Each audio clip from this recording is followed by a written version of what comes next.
That's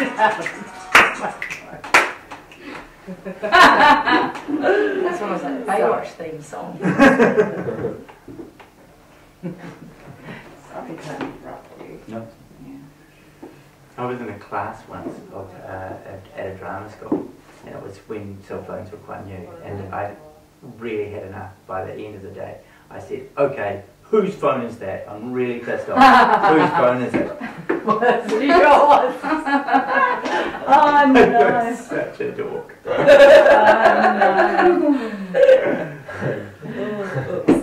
Oh God, I hate when they do no. Oh, this. that's funny. I hate this so much. It must have been satisfying for everyone. Yeah. Well, those times that your phone keeps going in your bag and you're just going, whose phone is that? And you know full well it's yours. Yeah. Yeah. Or right Somebody should switch them in an off. aeroplane, you know, when it was Yeah, first, like, oh God. and it was really, people were really paranoid because you had to tell you to turn it off.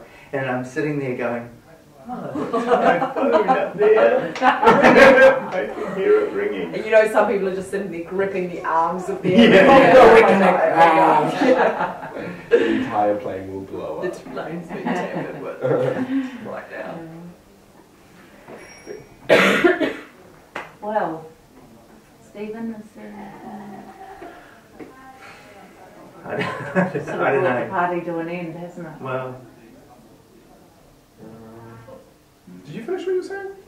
You're saying about Well, 2008. saying that you've only really had time to kind of, in a sense, learn the Yeah. lines. And not invest in the dramaturgy, which I don't feel is the point of a performer, but with this work, because it is devised and because I feel experienced in it, those are questions which I want to know, because I'm not an actor per se, like my interests are more than that.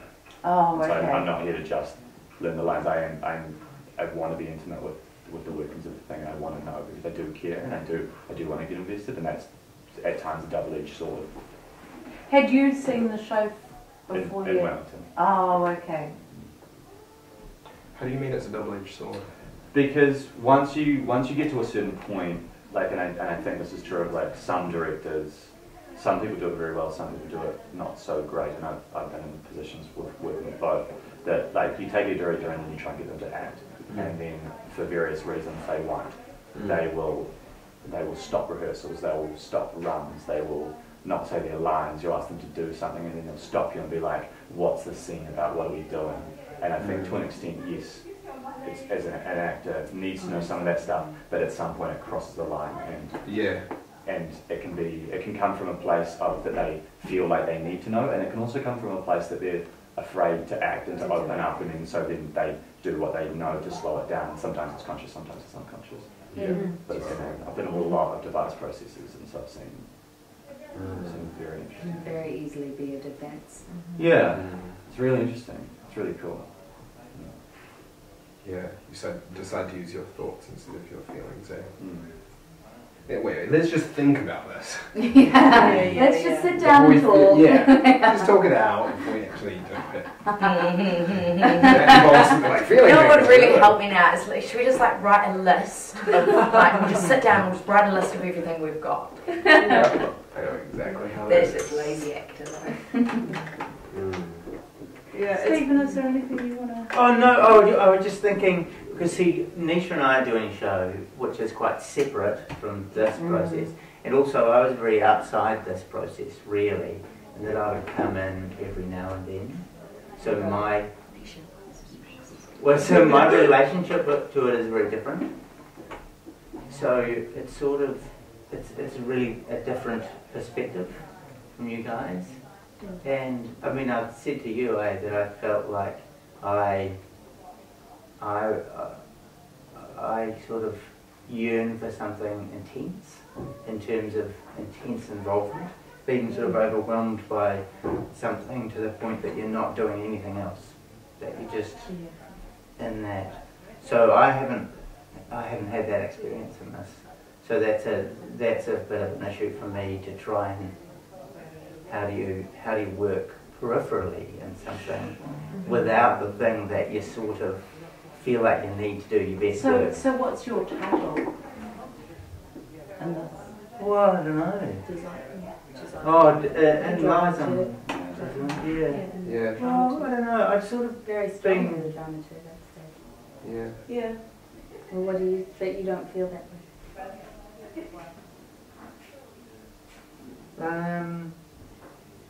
Yeah, I guess so. Yeah, dramaturg could be a good word. Yeah. Well, there's two things. I think that with your and my show, we came into it as equals. Although it was your show to start with. But you love to remind me of. Because it takes a different. It's a different way that you approach something, right? Yeah.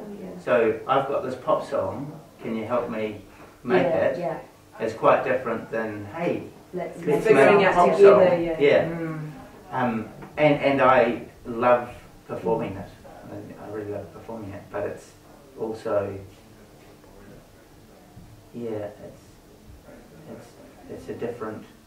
I mean, a lot of this is really to do with my sort of midlife crisis of figuring out where you get your intensity from. You know? So it's a bigger question than this particular performance.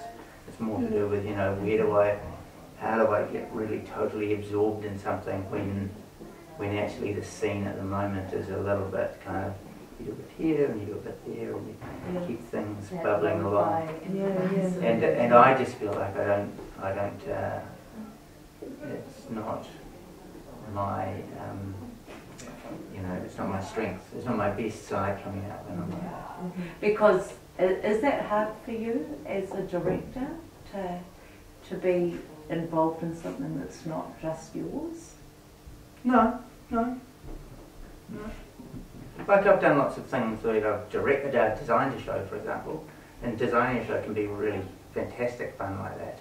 You just get totally into that problem solving that thing and Sure. you're there and you know.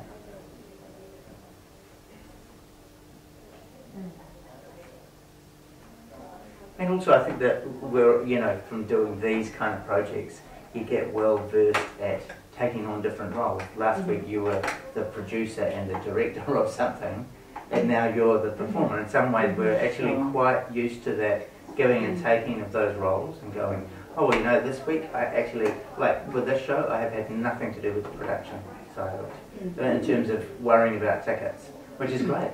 Yeah. Like, wow, cool, Yeah, really great, really happy to just let that go and not even offer my opinion on it, because, I'm happy to help, but it's not my, I'm not being asked to carry the baton.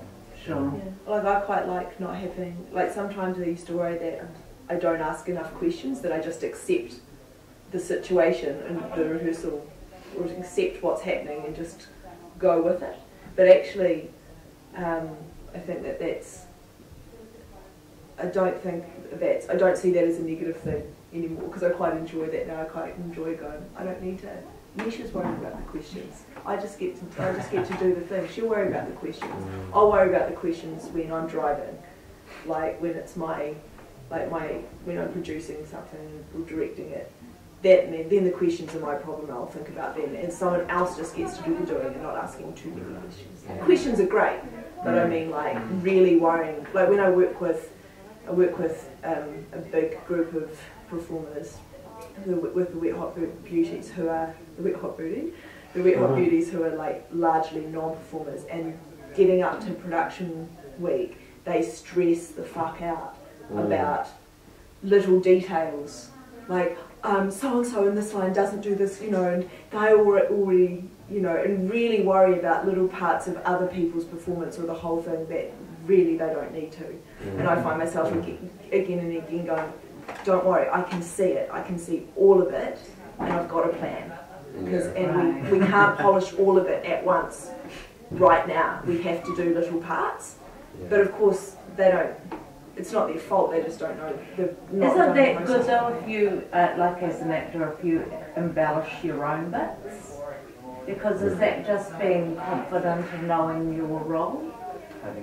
Well, when you were saying, if somebody says, oh, I'm in the line, and do you reckon I should do this, that, and the other thing? Is it better when the actor takes on and just takes the initiative and just to fix does themselves. their own thing. To fix themselves, Yeah. I think. Well, like with the beauties, like I filmed all their rehearsals with the idea that they'll watch them and look at themselves and go, oh, my arms aren't quite doing the right thing here, so they'll self-correct. But I think when they're kind of spending so much time worrying about what the other people in the troupe are doing and not worrying about themselves, I'd rather they worried about themselves and let me look at the bigger picture and tighten the little bits, because the other thing is, well, and this is specific to that situation, the other thing is some things are never going to be perfect.